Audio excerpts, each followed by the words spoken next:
On achèvera de passer d'un outil assez grossier, assez lourd, hein, qui est la chimiothérapie. On donne donc des traitements très lourds qui vont détruire des cellules cancéreuses, tumorales, mais également des cellules saines, avec des effets secondaires nombreux. Ces effets secondaires, ils sont liés au fait qu'on n'est pas dirigé précisément sur une cible.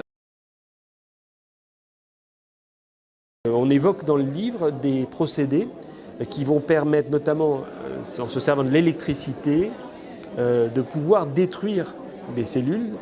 Donc ce serait un outil supplémentaire, ou de modifier, de renforcer l'effet des chimiothérapies. Autrement dit, on pourrait donner des doses moins agressives, moins lourdes, parce qu'on pourrait compléter par un procédé d'une autre nature qui favorise l'entrée de ces traitements dans les cellules à traiter.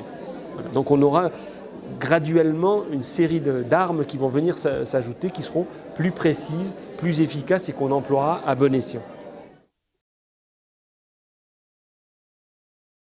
Une grande révolution a déjà commencé dans le traitement du cancer avec ce qu'on appelle les anticorps monoclonaux. Avec des anticorps monoclonaux, on a des actions qui sont beaucoup plus spécifiques et on se rend compte finalement que d'une part on pourra être encore plus adapté, encore plus ciblé, puisqu'on pourra dire si on a, à des échéances assez proches, hein, dans les années qui viennent, dans les 5 ans qui viennent, on pourra dire là on sait que ce traitement va marcher ou ne va pas marcher.